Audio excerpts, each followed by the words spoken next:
Marcus Hayes placed his employee badge on the HR director's desk. His hand trembled slightly, but his eyes never wavered. 12 years of dedication, 3 promotions, countless late nights and sacrificed weekends. And now he was walking out of the Vertex Technologies building like a stranger who had never belonged. His phone buzzed in his pocket. A text from Sophie's teacher. Sophie cried in class again today. She needs her father. Marcus didn't look back. He didn't know that 42 floors above him, CEO Clare Whitmore stood at her floor-to-ceiling window, watching his figure grow smaller in the fading afternoon light. 2 weeks earlier, Sophie had suffered a panic attack at school. A classmate had been talking about her own mother, describing a weekend trip they had taken together, listing all the things mothers do. Sophie had frozen at her desk, her breath catching in her throat, her small hands gripping the edge of her chair until her knuckles turned white. By the time the teacher noticed, Sophie was hyperventilating, tears streaming down her cheeks, unable to speak. The school counselor called Marcus immediately. He left a meeting mid-presentation, not caring about the confused faces of his colleagues or the irritated expression of his manager. When he arrived at the school, Sophie was sitting in the nurse's office, clutching her mother's old teddy bear that she had started carrying everywhere. She didn't say a word when she saw him. She just reached for his hand. For 3 days after that, Sophie stopped talking entirely. She would nod or shake her head when asked questions, but no words came out. Marcus took her to their family therapist, Dr. Nina Patel, who explained that this was a trauma response. The anniversary of Jessica's death was approaching, and Sophie's nervous system was overwhelmed. She needed stability. She needed her father present, not just physically, but emotionally available. Marcus submitted a request to HR for temporary remote work. He explained the situation in careful, professional terms, attaching Dr. Patel's recommendation letter. The request went to COO Richard Keene for approval. 2 days later, Marcus received a response. Request denied. No precedent for remote work in your department. Please make appropriate childcare arrangements. Marcus stared at that email for a long time. He thought about all the years he had given to this company, the weekends he had missed with Jessica before she died, the school plays he had watched through video calls, the bedtime stories he had rushed through because he had reports to finish. He drafted his resignation that night. Now, driving away from Chicago with Sophie in the back seat, Marcus felt the weight of his decision pressing against his chest. The rearview mirror showed the skyline shrinking behind them. In the passenger seat, a cardboard box held the few personal items from his desk. A family photo, a coffee mug Sophie had painted for him in kindergarten, a small cactus that Jessica had given him on his first day at Vertex. Sophie sat in the back, her arms wrapped around Mr. Buttons, the teddy bear. She stared out the window at the passing highway, her face expressionless. Marcus had tried to explain why they were leaving, where they were going, but she hadn't responded, just nodded once and climbed into the car. The drive to Milbrook took 2 hours. Marcus had grown up there, in a small town where everyone knew everyone, where the same families had lived for generations. His parents had passed away 3 years ago, within 6 months of each other, leaving him their old house. He had kept it, paying the property taxes and hiring someone to maintain the yard, unable to bring himself to sell the place where he had grown up. When they pulled into the driveway, the house looked smaller than Marcus remembered. Paint was peeling from the shutters. The garden his mother had tended so carefully was overgrown with weeds. The porch swing where his father used to read the newspaper hung crooked on its chains. Marcus turned off the engine and sat in silence for a moment. This was real now. He had quit his job. He had uprooted his daughter from the only home she had ever known. He had bet everything on the hope that being here, in this quiet town, would somehow help them both heal. Sophie's voice came from the backseat, so soft he almost missed it. Mom used to say this house has friendly ghosts. Marcus gripped the steering wheel, his throat tightening. It was the first thing she had said in 4 days. He turned around to look at her, and she was staring at the house with something that might have been curiosity. She did say that, Marcus managed. She said her grandmother's ghost liked to bake cookies at midnight. Sophie didn't smile, but something in her eyes shifted. She unbuckled her seatbelt and reached for the door handle. "Can we go inside?" Claire Whitmore sat alone in her corner office on the 42nd floor, the Chicago skyline glittering beyond her window. It was past 8 in the evening, and the building was nearly empty. She preferred it this way. Fewer interruptions, fewer eyes watching her every move. On her desk lay a personnel file she had read 3 times already. Marcus Hayes, senior software engineer, 12 years with the company. Excellent performance reviews. No disciplinary issues. Promoted 3 times. And 2 weeks ago, he had simply walked away. Claire had access to every resignation that crossed HR's desk. Most of them she barely glanced at. People came and went, and that was the nature of business. But something about Marcus Hayes had caught her attention. He hadn't negotiated. He hadn't asked for a counteroffer. He hadn't even requested a reference letter. He had simply submitted his 2 weeks' notice and worked through it quietly, completing every task on his plate before leaving. That kind of clean exit was unusual. Most people who resigned were either angry or relieved, sometimes both. They made noise. They wanted to be heard. Marcus Hayes had done none of that. She pressed the intercom on her desk. "Richard, come to my office." COO Richard Keene appeared 5 minutes later, his silver hair perfectly combed, his smile practiced and professional. At 52, Richard had been with Vertex almost as long as the company had existed. He had expected to become CEO when Claire's father stepped down. Instead, Harrison Whitmore had handed the position to his daughter. Richard had smiled and congratulated her publicly. Privately, Claire knew he was waiting for her to fail. "You wanted to see me?" Claire gestured to the chair across from her desk. "Marcus Hayes. Tell me about his resignation." Richard's expression didn't change, but Claire noticed a slight tension in his shoulders. "Hayes? The engineer?" "Nothing unusual. He had some personal issues, requested remote work. We couldn't accommodate. He chose to leave." "What personal issues?" "His daughter, apparently. Some kind of behavioral problems at school." Richard shrugged. "We're not a daycare, Claire. We can't adjust company policy every time someone's kid has a bad day." Claire studied him for a long moment. Richard met her gaze steadily, but she could see the calculation behind his eyes. He was always calculating. "That's all," she said finally. "You can go." After Richard left, Claire turned back to her computer. She typed Marcus Hayes' name into LinkedIn. His profile was sparse, but she found what she was looking for. A post from 3 years ago, shared over 2,000 times. A photo of a woman with warm brown eyes and a gentle smile. Jessica Hayes, beloved wife and mother, taken too soon. Claire read the comments beneath the post. Dozens of current and former Vertex employees had written messages of condolence. They spoke of Marcus's kindness, his dedication, his willingness to help anyone who asked. They called him a good man. She closed the browser and stared at her reflection in the dark window. She was 34 years old. She had been CEO of a $3 billion company for 2 years. She had an apartment in a luxury high-rise, a driver, a personal assistant, and a schedule planned down to 15-minute increments. She also had no one waiting for her at home. No one who would notice if she worked until midnight. No one who would ask how her day had been.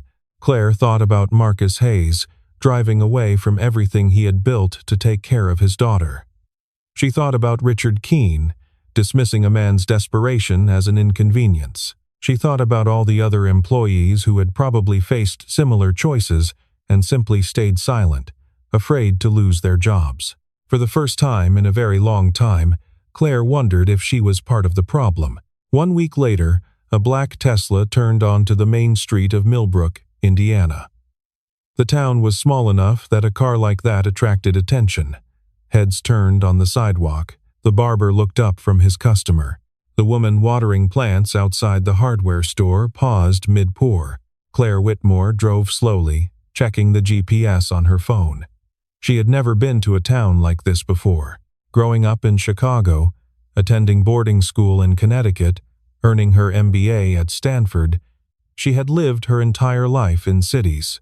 Milbrook looked like something from a movie about small-town America, complete with a white church steeple and a diner with a hand-painted sign. The GPS directed her to a 2-story house at the end of a quiet street. The paint was faded, the garden overgrown, but Clare could see signs of recent work. The porch had been swept clean. New boards had been nailed over what looked like rotting sections. A child's bicycle leaned against the railing. She parked on the street and sat for a moment, questioning what she was doing. She was the CEO of a major technology company. She had 100 meetings scheduled for the next month. She had flown to Indiana and rented a car to visit an employee who had quit.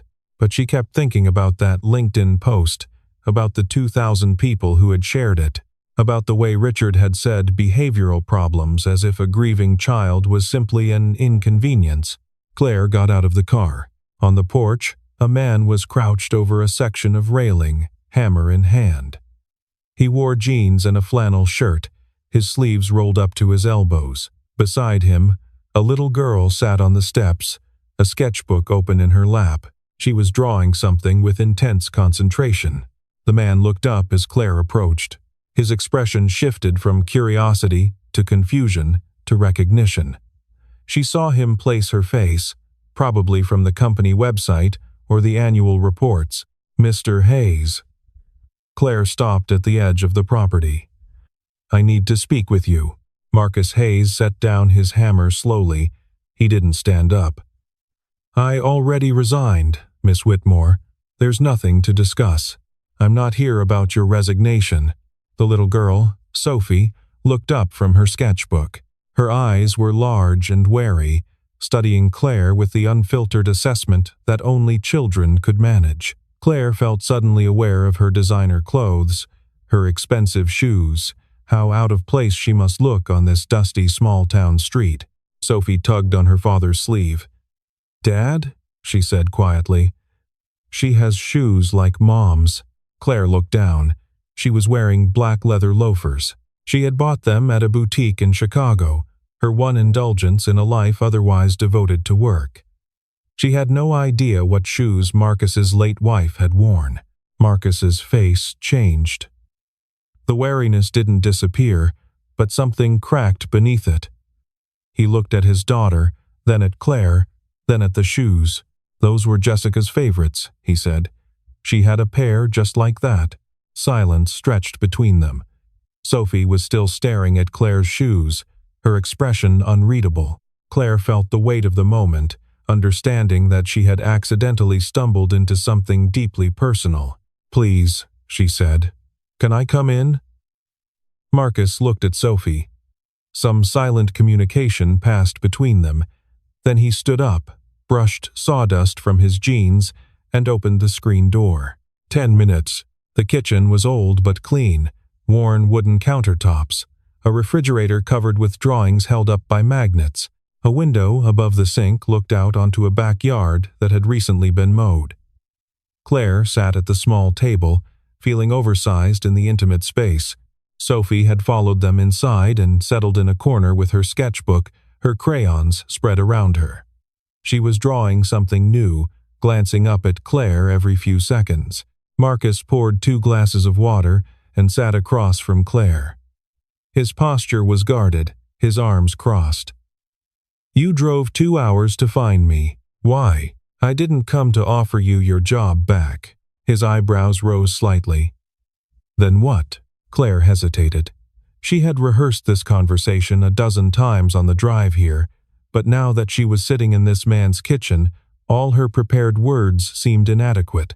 "I've been working on something," she said finally, "a new initiative at Vertex. I'm calling it Project Lighthouse.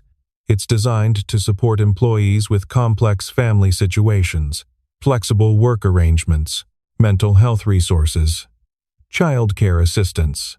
Marcus's expression didn't change. "That sounds like a nice PR campaign." "It's not PR, it's policy." Clare leaned forward. but I need someone to help me design it. Not a consultant who's never had to choose between a meeting and a sick child. Someone who's lived it. You want me to come back to Vertex? I want you to help me fix what's broken. Remotely. Part-time. On your own terms. Marcus shook his head slowly. Miss Whitmore, I appreciate what you're trying to do, but I didn't leave because of one denied request. I left because the culture at Vertex made that denial inevitable. The company doesn't value people. It values productivity. And those aren't the same thing. I know. Claire's voice was quieter now. That's why I'm here, because I think you might be the only person brave enough to tell me the truth about what we've become. Before Marcus could respond, Sophie stood up and walked over to Clare. She held out her sketchbook, open to the page she had been working on. It was a drawing of a house. 3 figures stood in front of it. A tall man, a small girl, and a woman in black shoes. The sun was shining. A cat sat on the porch. That's you, Sophie said, pointing to the woman. And that's me and Dad. Clare took the drawing with hands that had suddenly become unsteady. She looked at the simple shapes, the bright colors, the 3 figures standing together as if they belonged. It's beautiful, she managed. Thank you. Sophie nodded once, satisfied, and went back to her corner. Marcus watched his daughter with an expression Clare couldn't quite read. When he turned back to her, something in his face had softened. She doesn't usually draw people she just met. Clare didn't sleep well that night. She had checked into the only accommodation in Milbrook, a bed and breakfast run by an elderly couple who seemed more interested in her car than in her. The room was small, and the mattress was lumpy, and the Wi-Fi was barely functional. She lay awake until 3 in the morning, thinking about Sophie's drawing. The next morning, she went to the town's only coffee shop, a place called Mildred's that smelled like fresh bread and strong coffee. She ordered a latte and sat by the window, pretending to read emails on her phone while actually watching the door. She didn't have to wait long. Marcus walked in around 9, Sophie holding his hand.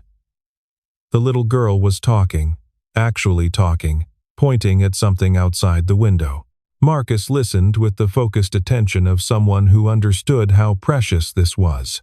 They approached the counter. The woman behind it, presumably Mildred, was in her 70s with white hair pinned back and a smile that crinkled her entire face. Morning, Marcus. Morning, sweetheart. Hi, Mrs. Mildred. Sophie's voice was soft but clear. Is Butterscotch here today? She's in the back. Want to go see her? Sophie looked at her father for permission. He nodded, and she disappeared through a door behind the counter. Marcus ordered his coffee and turned to find a seat. His eyes landed on Clare. For a moment, he seemed surprised. Then he walked over to her table. Miss Whitmore, please, call me Clare. She gestured to the empty chair. Join me? He hesitated, then sat. Through the window to the back room, Clare could see Sophie kneeling beside an orange tabby cat. Her face transformed with delight. That's progress, Marcus said, following her gaze. In Chicago, she wouldn't talk to anyone except me. Not her teachers, not her therapist, not even kids at school. What happened to her mother? The question came out before Clare could stop it. Marcus's face tightened, and she immediately regretted asking. I'm sorry. That's not my business. No, it's... He exhaled slowly. Car accident. 3 years ago. Jessica was picking Sophie up from her dance class. A truck ran a red light. He paused. Sophie was in the car. She wasn't hurt physically. But she saw everything. Clare felt something twist in her chest. She thought about her own mother, the long months of watching her fade. The silence that had filled their house afterward, her father retreating into work while 12-year-old Clare learned to eat dinner alone. My mother died when I was 12, she said quietly. Cancer. It took 8 months. She hadn't planned to say this. She had never talked about her mother with anyone at Vertex, not even the employees she had worked with for years. But something about this small kitchen, this man's grief that mirrored her own, made the words come out. Marcus looked at her differently then. I'm sorry. My father never talked about her again. He threw himself into the company, worked 18-hour days. I think he believed that if he kept moving, the grief couldn't catch him. Claire stared at her coffee. I grew up thinking that emotions were weakness, that the only way to survive was to be efficient, productive, useful. Is that why you started Project Lighthouse? Partly. She met his eyes. And partly because I realized I've become exactly like him. Making policies that affect families I've never met. Denying requests that I don't even see because someone like Richard Keene handles them for me. Marcus was quiet for a long moment. In the back room, Sophie was laughing at something the cat had done. My daughter hasn't laughed in months, he said. We've been here 1 week, and she's laughing. Claire nodded. Sometimes the best thing we can do is give people space to heal. Is that what you're doing here? Giving me space? She smiled, just slightly. I'm not sure what I'm doing here, Mr. Hayes, but I think I'm starting to figure it out. Claire didn't return to Chicago that day. She told her assistant she was extending her trip, ignoring the increasingly urgent messages from various department heads. Instead, she sat on a bench in Milbrook's small town square, watching the leaves turn gold in the October sunlight. Her phone rang. Richard Keene, Claire. The board is asking questions. Your calendar shows you're in Indiana, but no one seems to know why. What exactly are you doing out there? Taking some time to think, Richard.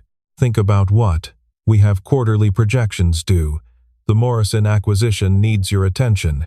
We can't just have you disappear. Claire looked across the square. Marcus and Sophie were walking out of the hardware store, the little girl carrying a small bag that probably contained something for the house. Sophie was pointing at a dog on the sidewalk, tugging her father's hand to get a closer look. I'll be back in a few days, Claire said. Send me the Morrison files. I'll review them tonight. This is about Hayes, isn't it? Richard's voice had sharpened. You went out there to see him. Claire, he's a former employee. Whatever personal issues he has, they're not the company's concern. Goodbye, Richard. She hung up before he could respond. That evening, she met Marcus at his house to deliver the contract she had drafted on her laptop. It was comprehensive. A part-time consulting role, fully remote, with a salary that reflected the importance of the work she was asking him to do. Marcus read through it at his kitchen table, while Sophie colored at his feet. When he reached the salary page, he stopped. This is twice what I was making before. The role is different. More responsibility, more impact. It's also twice what any consultant would charge for this kind of work. Claire didn't look away. I need this project to succeed, Marcus. Not for the company's reputation. For the people who work there. The ones who are suffering in silence because they're too afraid to ask for help. And what happens if the board doesn't approve it? If Richard Keene convinces them it's too expensive, then I fight for it. That's my job. Marcus set the contract down. You know what you're doing, right? Hiring me isn't just about the project. It's about sending a message. To Richard. To the board. You're using me as a symbol. Yes. Claire didn't deny it. Is that a problem? He thought about it for a long moment. Sophie had stopped coloring and was watching them both, her crayon suspended in midair. No, Marcus said finally, because if being a symbol means that other fathers don't have to choose between their kids and their jobs, then I'll be whatever symbol you need. Claire felt something release in her chest, a tension she hadn't realized she was holding. Thank you. Don't thank me yet. We haven't won anything. We will, she said. And for the first time in years, she believed it. 3 days later, Marcus flew to Chicago for the board meeting. He left Sophie with Mildred, who had offered to watch her without being asked. The old woman seemed to understand that something important was happening. The Vertex Technologies boardroom was on the 43rd floor, one level above Claire's office. Marcus had never been there before. The walls were lined with portraits of the company's founders. The table was polished mahogany, 12 leather chairs surrounded it, 11 of them occupied by people who had the power to approve or destroy everything Clare had built. Richard Keene presented first. His slides were polished, his delivery smooth. He talked about quarterly projections, about shareholder expectations, about the cost of what he called humanitarian initiatives, in a tone that made the words sound like a disease. Project Lighthouse would require a 20% increase in HR spending, Richard said. That's money that could go toward product development, toward marketing, toward actual revenue-generating activities. We're a technology company, not a social service agency. Several board members nodded. Marcus watched their faces, trying to read which way they were leaning. Then, it was his turn. He stood at the front of the room. No slides, no presentation materials. Just himself and the truth he had carried for 12 years. I gave this company everything, he began. 12 years, 3 promotions. I missed my daughter's first steps because I was on a conference call. I missed my wife's last birthday because I was finishing a project that absolutely had to launch that week. The room was silent. Even Richard had stopped smiling. My wife died 3 years ago. My daughter was in the car with her. She watched her mother die. And for 3 years, I kept working. I kept showing up. I kept telling myself that being a good employee meant being a good provider, and that was the same as being a good father. Marcus paused. He could feel Claire's eyes on him from across the table. When my daughter needed me, I asked for help. 1 request. Temporary remote work. And do you know what I was told? That there was no precedent. He let the word hang in the air. No precedent for a father needing to be there for his grieving child. So, I quit. I walked away from everything I had built because I finally understood that this company didn't see me as a person. It saw me as a productivity metric, a resource to be optimized. He looked around the table, meeting each board member's eyes. You want to know why your best people leave? It's not the salary. It's not the competition. It's because they don't want to die at their desks before they've had a chance to live. They don't want to look back at their careers and realize they missed their children growing up, their marriages falling apart, their health deteriorating, all so they could ship one more product. Project Lighthouse isn't about being nice. It's about being smart. It's about recognizing that people who feel supported work harder, stay longer, and create more value than people who are terrified of losing their jobs. It's about building a company that people are proud to work for, not just one that pays well. He sat down. The silence stretched for a long moment. Then Harrison Whitmore, the board chairman and Claire's father, spoke. We'll put it to a vote. The count came back 5 in favor, 5 opposed. Harrison held the deciding vote. He looked at his daughter for a long moment, something unreadable passing between them. We'll continue this discussion in closed session, he said. Thank you, Mr. Hayes. Clare found her father in his private office after the meeting. He was standing at the window, looking out at the city he had helped build. You're risking everything for this, Harrison said without turning around. Your reputation, your position, all for some engineer from a small town in Indiana. I'm not doing it for him. Clare stood her ground. I'm doing it because it's right. Right. Harrison turned to face her. At 67, he still carried himself like the young entrepreneur who had founded Vertex in a garage, but his eyes were tired. You sound like your mother. Clare felt the words hit her like a physical blow. Harrison never talked about her mother. Not once in the 22 years since she had died. You used to tell me that this company was our family, Clare said. That taking care of Vertex was the same as taking care of each other. But you never showed me what that actually looked like. After Mom died, you didn't talk about her. You didn't grieve. You just worked. I thought I was protecting you. You were protecting yourself. Claire's voice cracked. And I grew up thinking that was how you survived. By not feeling anything. By being efficient and productive and never, ever letting anyone see you hurt. Harrison was quiet for a long moment. When he spoke, his voice was rougher than Clare had ever heard it. I cried every night for the first 6 months after she died. Every single night. But I did it after you went to bed. I didn't want you to see your father fall apart." Claire stared at him. "I never knew that. I thought I was being strong for you. I thought if I showed you how to keep going, how to focus on what could be controlled, you would be okay." He laughed, but there was no humor in it. "Instead, I taught you that feelings were weaknesses, that love was a liability." They stood in silence, two people who had spent decades avoiding this conversation. "This man," Harrison said finally, "Marcus Hayes." Claire thought about the kitchen in Milbrook. Sophie's drawing. The 3 figures standing in front of the house. "I don't know yet. But the project is. And that's the first time I've believed in anything besides work in a very long time." Harrison nodded slowly. "Your mother would be proud of you. Will you vote for it?" He didn't answer directly. "Go home, Claire. Get some rest. The board will reconvene tomorrow." 2 months later, Project Lighthouse was approved by a vote of 6-4. The announcement went out to all employees, along with a comprehensive outline of the new policies.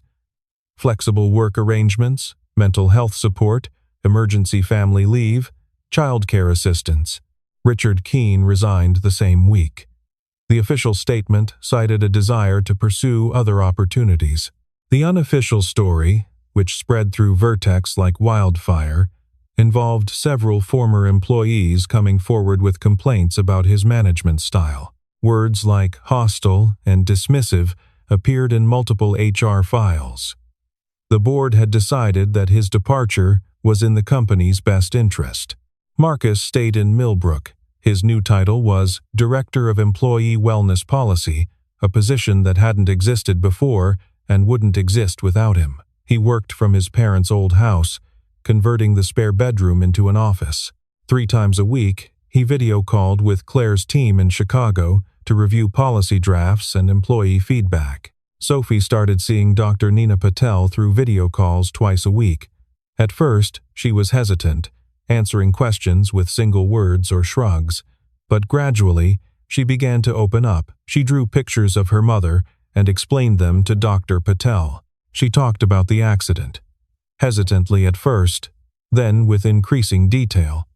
One day, she told her father that she remembered the color of the truck that had hit them. Red. She had been afraid of red cars ever since, but she hadn't told anyone. They painted her bedroom blue. Mildred became an unofficial grandmother figure. Sophie spent Saturday mornings at the coffee shop, helping to arrange pastries and playing with Butterscotch the cat. She started talking to customers, just small greetings at first, then longer conversations. By Thanksgiving, she was known throughout Milbrook as Marcus's little girl, and everyone seemed to have a kind word for her. On a Saturday afternoon in early December, a familiar black Tesla pulled into the driveway. Sophie saw it first. She was sitting on the porch, wrapped in a blanket, watching Marcus rake leaves in the front yard. Her eyes went wide, and she jumped to her feet. "She's here!" Marcus turned. Claire was getting out of the car, wearing jeans and a sweater instead of her usual professional attire. Her hair was down, loose around her shoulders. She looked younger somehow, less like a CEO and more like just a person. Sophie ran down the steps and across the yard. Claire barely had time to close her car door before the little girl crashed into her, wrapping her arms around Claire's waist. "You came back," Sophie said, her voice muffled against Claire's sweater. Claire looked surprised by the hug, but she recovered quickly, putting her hands on Sophie's shoulders. "I told you I would." Marcus walked over, rake still in hand. "I didn't know you were coming. I took the weekend off." Claire smiled, and it was a real smile, not the practiced expression she wore in board meetings. "Your investment is doing fine." He gestured at the house. "Porch is fixed. Gardens cleared. Sophie even helped me paint the shutters last weekend. They're blue," Sophie said proudly. "Like my room. I'd love to see it." They walked inside together, Sophie holding Claire's hand and talking non-stop about school and Butterscotch and the Christmas play she was going to be in.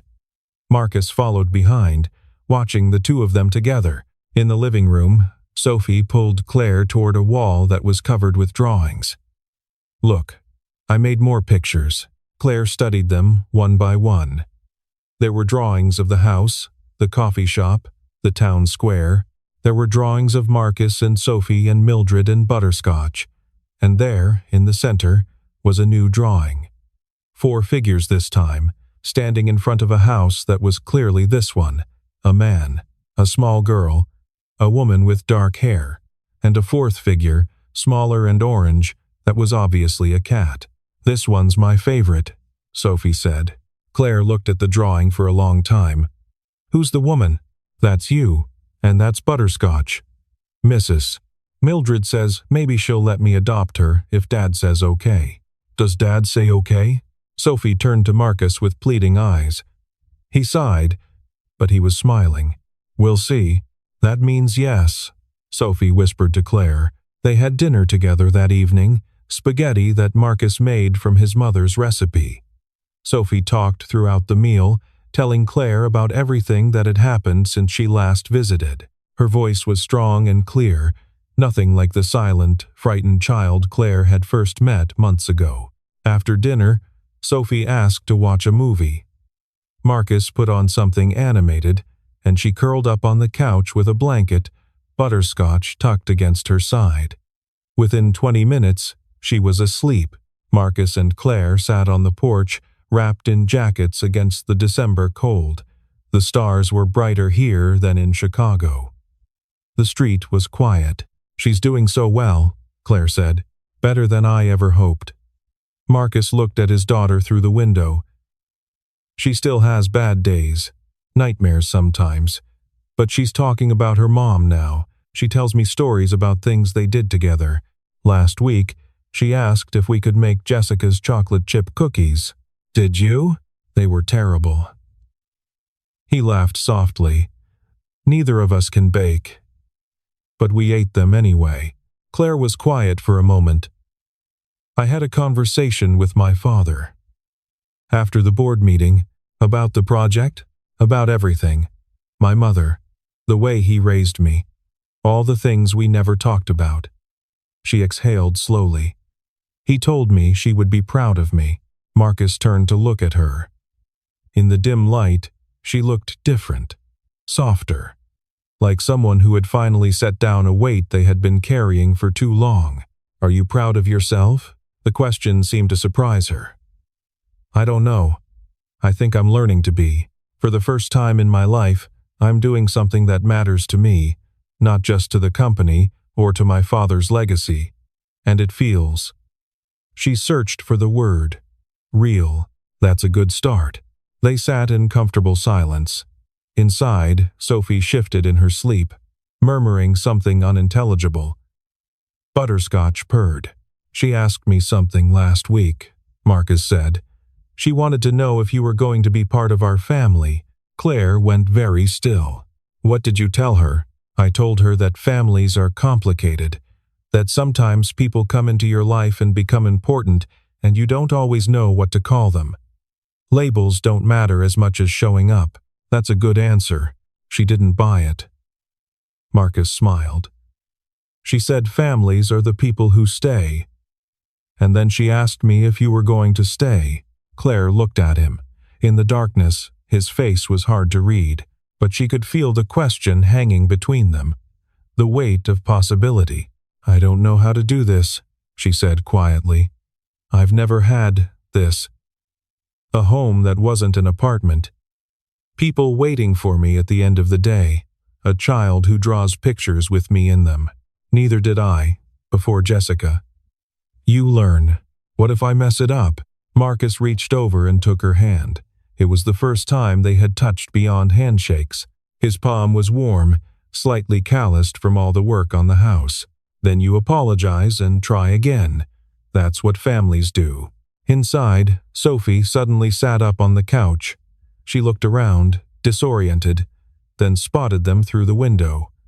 A huge smile spread across her face. She pointed at their joined hands and gave an exaggerated thumbs up. Claire laughed. It was an unguarded sound, genuine and surprised. Marcus laughed too.